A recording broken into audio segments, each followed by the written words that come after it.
front HVAC calibration. Follow the steps to complete the manual front HVAC calibration. So make sure that your blower switch is off. Make sure your knob is to full heat. And then make sure that we are in the face position.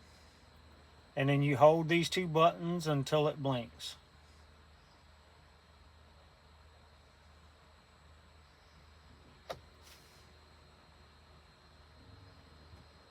That is calibrating the HVAC system on this new Freightliner Cascadia.